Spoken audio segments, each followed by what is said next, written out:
Look at that, Johnny. And welcome to the Trucking Risk and Insurance Podcast, where we talk about trucking, risk, and insurance. All the good stuff related to wheels that go round and round and round. Yeah, and John Farquhar and I are your hosts, and this week, John's got a few things that he wanted to talk to you about, so we didn't invite a guest. So it's just the two of us. Yeah. Johnny! Just the two of us. Hey, how you doing, Chris? I'm good. How are you doing? I'm wonderful.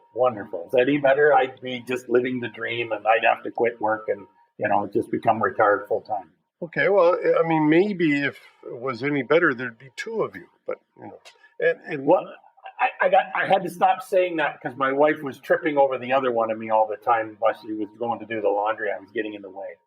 Well, she probably liked the other one much better anyways. Yeah, that's debatable. Hey, give us a recap. I think you've got 3, maybe 4 things that you wanted to talk about today. What are our viewers are we going to ramble on about? Well, I think one of the ones that we want to ramble on about is some of the latest additions to the ELD list on Transport Canada. Yep. 2 big players have recently been approved. So I think that would be something we'd love to touch on a little bit. And as well, the U.S. has just announced that they are going to open the border up next month. Yay! It's great, but I'm still not sure we want to travel that much yet. So, but nonetheless, there's some caveats with it, and I think it's something worth touching on that we need to bring to the listeners and let everybody know what's coming down the pipe. And by caveats, you mean especially for truck drivers, our audience. Yes, there is a piece in there that could be a deal breaker for some people. So truck drivers should listen up. Big time. Safety managers, anybody hiring, recruiting, because this will be something you're going to want to look for. Yep. And lastly, what was it? Old man brain. Yeah, well, it's 2 old guys with gray beards. So, what can our listeners expect? Well, we're definitely looking to recruit more folks to come on and talk. We've got a couple of people lined up to get some recordings done and whatnot. So that's in the very near future. That's going to be good. And some really key, fun people as well. So, if there's other folks out there that are interested, hey, chime in and reach out to either one of us and say, hey, I got a topic I'd like to talk about. We can get on and banter. And that would be fun. Yeah, we've got, I know you've got Lisa coming on. You've got Mike coming on. I saw you reached out to another Mike. Yep. So we've got a couple of Mikes and a Lisa. Yeah, it should be fun. Yeah. So let's get on with the first. What are you going to tackle first? Let's tackle the ELDs because that's so much fun. Like everybody loves the electronic logging devices, and it's all so new and important. And it's got so many different names, which I don't know that we can repeat some of them on this show. But nonetheless, let's talk about what's going on in the ELD world right now. All right. I'm going to bring up a page. Do you want Truck News to flash up or do you want Transport Canada? Let's go Truck News first. Let's because this is a big announcement for these guys, and they're Canadian, which is awesome. So recently announced has passed their certification. They are now one of the big players on Transport Canada's website. Yay! And hold on, let me find. We got to get my sound effects in here. Yay! And I better throw some confetti for them. Oh, yes. Yeah, very worth it. There's no doubt about it. So, but yeah, Isaac's been a big name in the industry here for quite some time. They've been around for many, many years. And interesting enough, as the article notes here, They equip 40% of Canada's large carriers with ELDs already. So they're providing those carriers that are going stateside. So this is a huge thumbs up to the folks at Isaac to be approved for the Canadian side. And I know it's one that you and I, Chris, we both like what Isaac brings to the table. I'm not going to say it's for everybody because it's not. But nonetheless, it's a damn good device, and it does lots of things. It's not just ELD. Isaac has got driver scorecard, driver coaching, telematics data all built into it, and it's a really well-rounded program. Yeah, I like to think of it as a premium device Yes. because it brings an awful lot of features. Yes, very much so. And Very as you much said, so. it may not be for everybody because along with the premium features, there's a cost associated to that. Yep. Exactly. Now, with that said, you can also get Isaac in an a la carte approach. Okay. So you can just get pieces of it. You don't have to buy the whole thing. You can just get pieces of it. But, again, it's still a premier device, regardless of what pieces you get or the whole package. And one of the features that I really like on the Isaac system, at least I'm told, that because it's built around an Android interface, you can virtually add almost any Android app to the program. So for one, you could add the online training portion and put it right on there.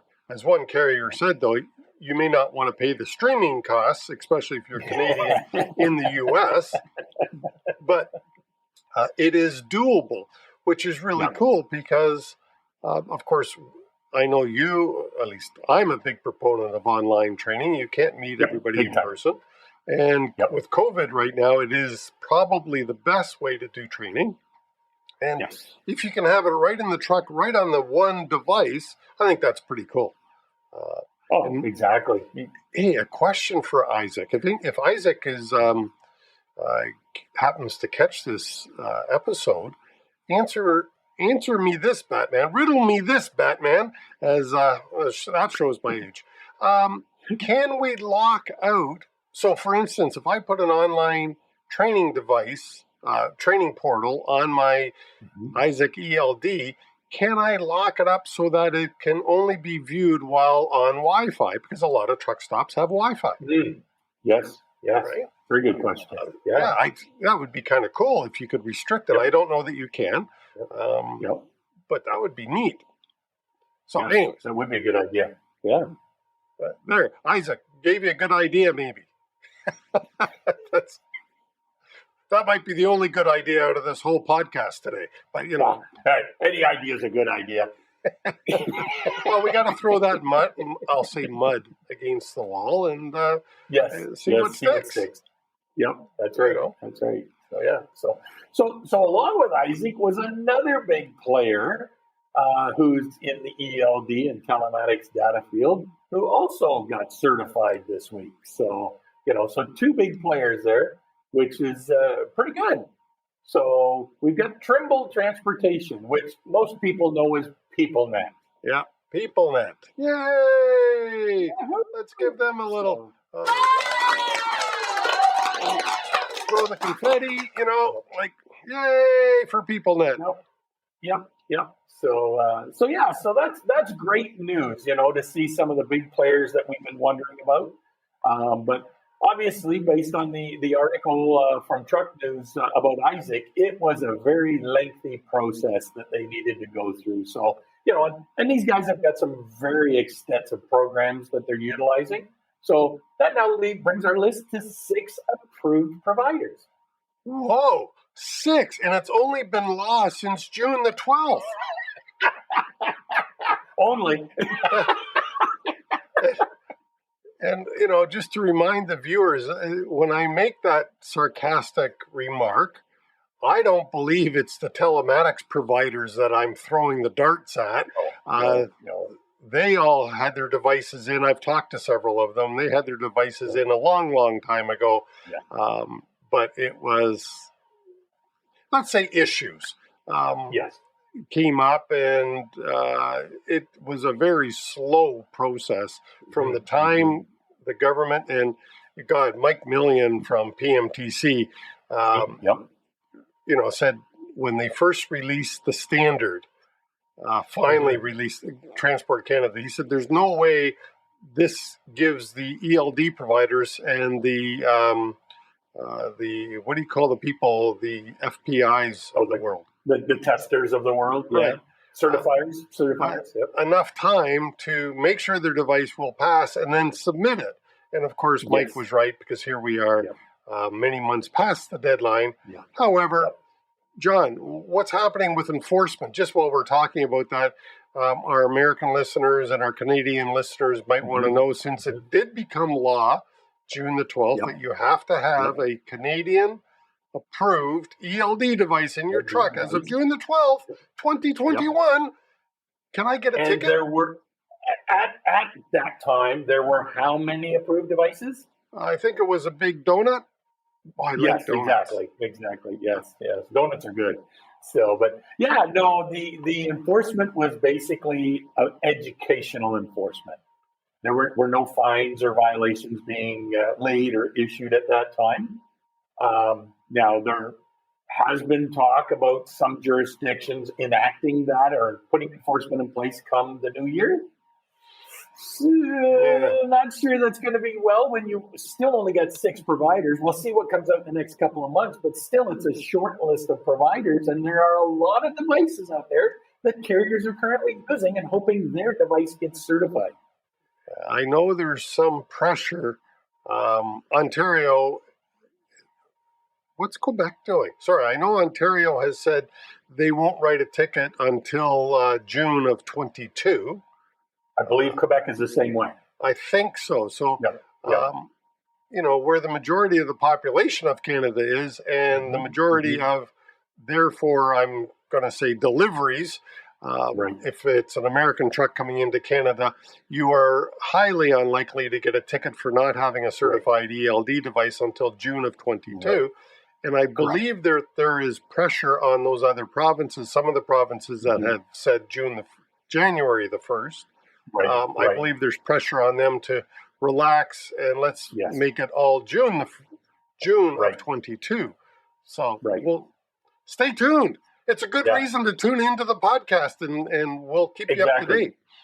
Exactly. Now, with all this said, I think it's important to let the motor carriers know this is still no time to be sitting back waiting to implement your ELD device. Get on it. If you're a Canadian only carrier, you need to get working on this. You need to have something in place because, we know that there's short supply of everything in the world right now. So ELD devices are going to be no different. So you need to get on that list. And any carrier, U.S. carrier that's coming to Canada on a regular basis, you need to pay attention to this approved list and make sure that your device, be talking to your provider, and make sure they're going to get on this list. Yeah, and we know that this applies to federally regulated companies only. Yes. However, at least Ontario has also stated that I think the law has had 2 readings, if I'm not mistaken, and the legislature is now reconvened.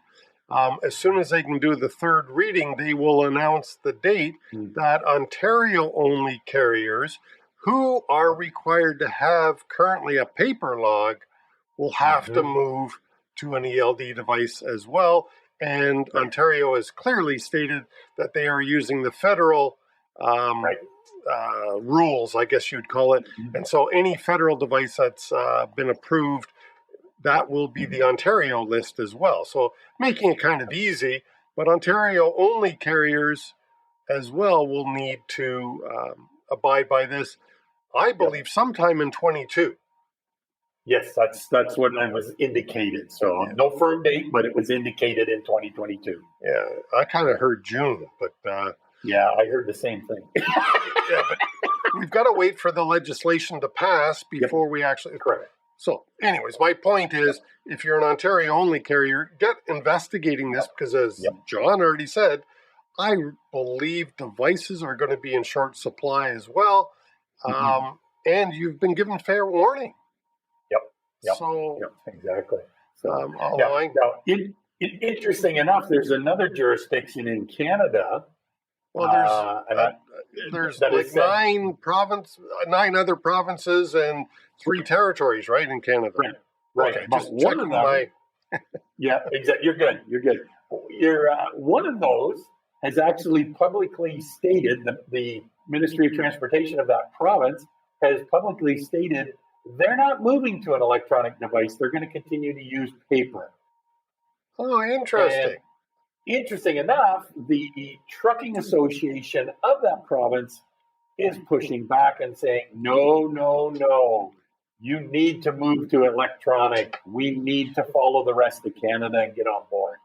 And are you going to reveal and I honestly hadn't heard that yet, but I'm willing to make a guess that it is a word that's about this long.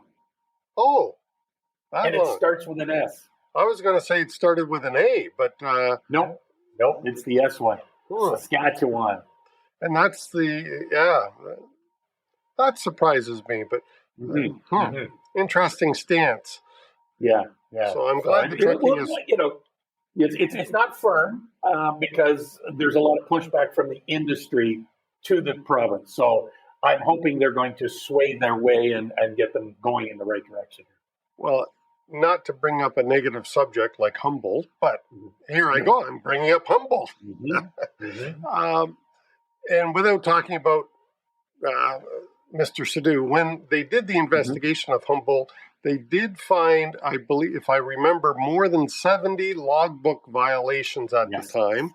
And one point that I do remember pretty clearly, they said, had Mr. Sadu been inspected prior to the accident, the day of the accident, he likely would have been put out of service for logbook violations. So not that I want to tie that disaster, 16 people died, 13 were injured, and hundreds or thousands of lives were changed due to that.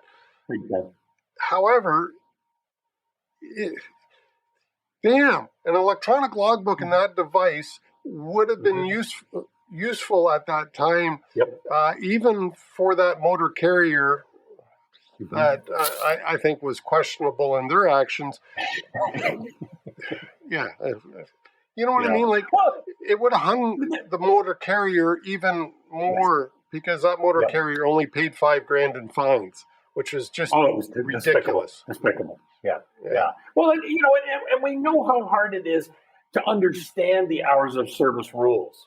That's a challenge on its own. And then having to record it on a paper document, mind blowing for any new driver coming into the industry that didn't grow up in this with their family. So the ELD really, really simplifies and helps the driver understand what they can and cannot do. There's less violations being acquired through an ELD versus a driver. And I'm not even picking on the guys that are blatantly doing it on purpose to cheat. I'm just talking about the guys that aren't quite sure how to understand the rules. They didn't receive enough training, hence like Mr. Sadu. The lack of training that young man got and then ended up in that disastrous situation. What a shame. What a shame. Yeah, I really believe that is a black mark on the trucking industry, much more than Mr. Sadu's black mark, although he has to live with it. And sort of I'm trying. I bring this up frequently because I'm trying to make people remember the disaster so that we can take some positive action from it, I'm hoping. And I'm disappointed to hear Saskatchewan doesn't want to implement ELDs because I think it was a contributing factor in the Humboldt crash. Not the main factor, but it contributed. So, or possibly did, at least. And the shameful aspect is Mr. Sadu is spending 8 years in prison for what happened. And we are now, I believe, 3 years since that incident? Yeah, he's due to get out very soon now.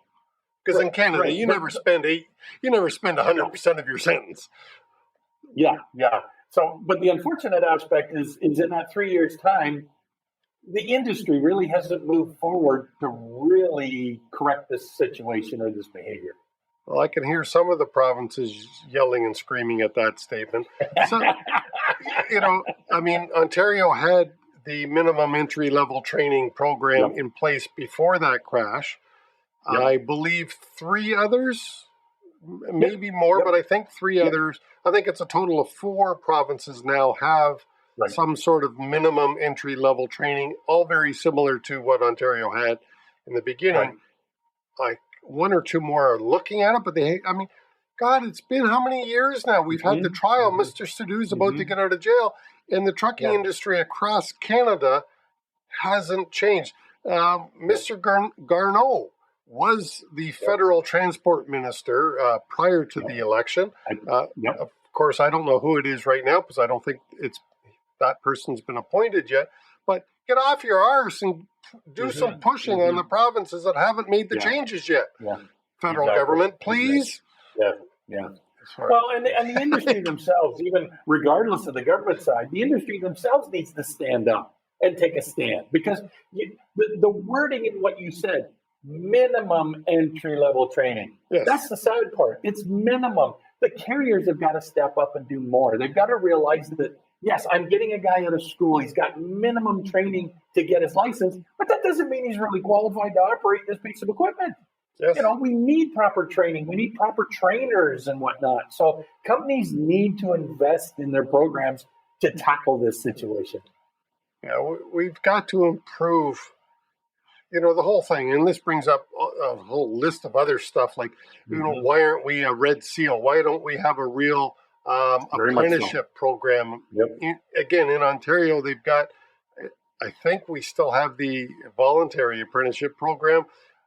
I don't know any carrier that's using it. No. And nobody else in Canada has it. Yeah. Why is it not an apprentice program? Why is it not a Red Seal program? Exactly. Anyways, John, let's we could go on that topic. But just to go back, please, federal government, let's put some pressure, because it seems like my much beloved industry will not act in a positive way unless we are pushed. So please push more, harder. Sorry, I think I was yelling. Sorry, John. No problem. Sounded good to me. All right. Well, what is next on the list? Well, let's talk about the news about the U.S. opening up the border here. Oh yes, let's go over here. Let me pull this article up for you. There we go. So I don't believe we have a date yet. They are saying early November, but they haven't set a firm date as to when. Let's be honest. It's going to be before the U.S. Thanksgiving, because they want us Canadians to go there for Black Friday. That's right. Exactly. So here's just let me say, I'm going to put the links to all these things in the show notes down below. So go ahead, Johnny. Sorry. So I was going to say, Homeland Security has announced that they're finally going to open up. They're going to open it up to non-essential travelers who are vaccinated. So you will have to provide proof of vaccination when you cross the border. They'll ask for it. You have to provide proof of it. If you're not, then you're not getting across the border.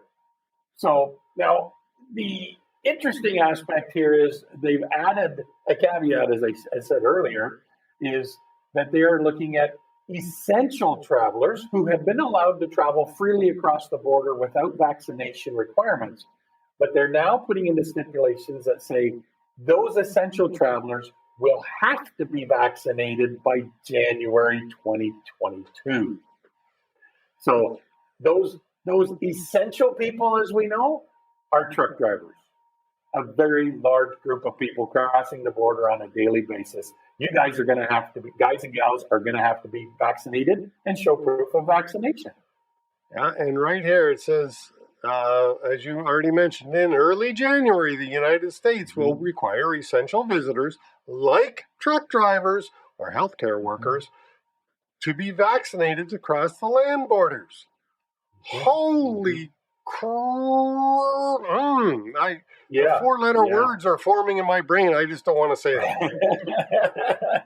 Yeah. So, it's curious to know. I know when the pandemic was in its height and the vaccinations were starting, there was lots of support on both sides of the borders to get drivers vaccinated. Yeah. Drive up, pull in, get vaccinated, get your shot and whatnot. Then if you could get home, get your other shot or get the other one on the road again.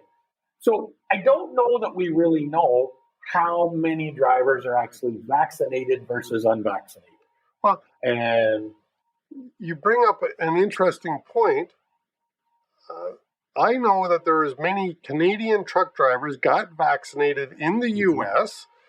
Because of they made it easy for truck drivers at the truck stops. They had vaccine clinics. Yep. Ontario, where we're both reside, is about to roll out their app, their digital vaccine passport thing. Yep. I wonder what steps does a truck driver have to go through to get that into the Ministry of Health, or whatever we call it here in Ontario, so that it shows up on his vaccine passport? Well, interesting enough, I was reading an article last night that said there was supposed to be a federal passport in place. Well, yes, but the feds need, because they don't have health information, it's all provincial. No. I read an article that they already have agreements with 4 of the provinces, and they're going to be using their digital passport app. Good. The article I read said it had to meet these criteria, but the 3 or 4 provinces who already have a passport out, this will work in the federal one. And Ontario, apparently, the feds believe that they are using the same or very similar program, so they anticipate the Ontario app will also work in the federal app. Right. But there are several provinces that have said they are not bringing out a passport. Right, yeah, and the federal app is yet to be rolled out. Right, and they said that's coming when, January? Something like that. Yeah, they were talking the new year. So So, but they were supposed to have it out long before now, is what the article had mentioned that I read. So they were way behind and went to delay. So obviously it makes sense with the conversations with the different provinces. I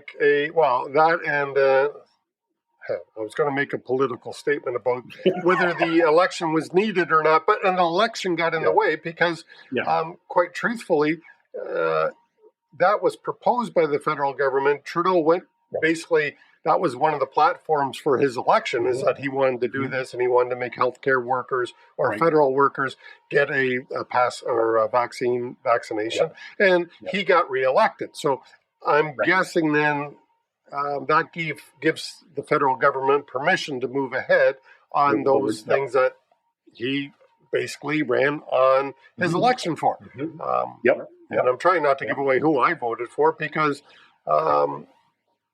it's quite controversial as to, we don't talk about politics and religion on this channel. Yeah, I mean, I'm happy that I'm always happy to have an election, only because I get to vote. Whether it goes my way or not. And get to have your say. And here in Ontario, it's already started the next election campaign. I know. Oh, man, we got 8 months of it now. Yeah. But anyways. So one of the concerns with this new announcement of drivers having to be vaccinated by early January, and again, have to be vaccinated by then to get into the U.S. So you need to be doing it now if you're getting vaccinated.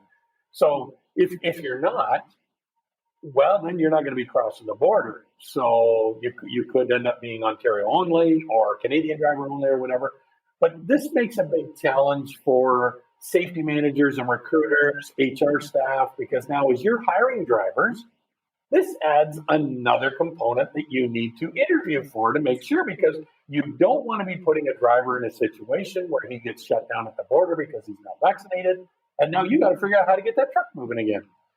Well, and how about the existing drivers in your fleet? If you're a safety guy, you are now going to have to start surveying your drivers, just like the nurses. I've got a nurse that lives in my house, so I'm kind of, the hospital has asked all the nurses, Are you vaccinated, unvaccinated, or do you decline to reveal your status or something? There's a third choice.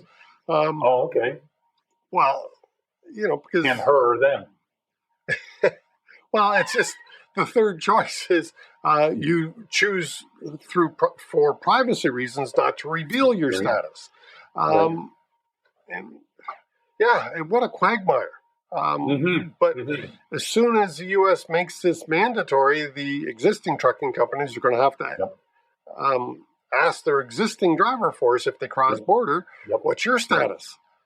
Exactly. And if there wasn't already a truck driver shortage, which I argue that there isn't yet, although I really believe we are truly on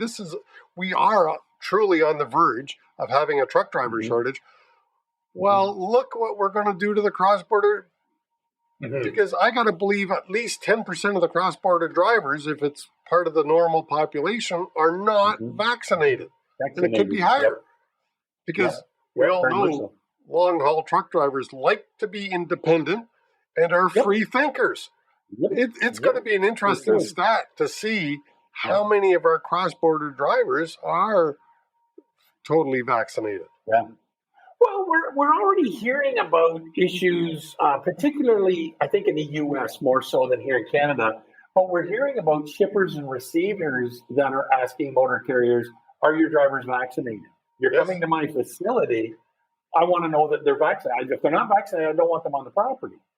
Like the sad part is they're creating a double standard because they haven't implemented a program internally with their own staff, their warehouse staff, which is kind of funny as heck, but nonetheless.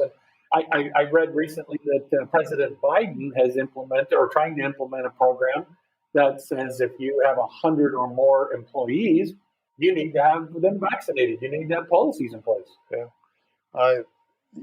Just like the federal government has said that federally regulated employees must be vaccinated.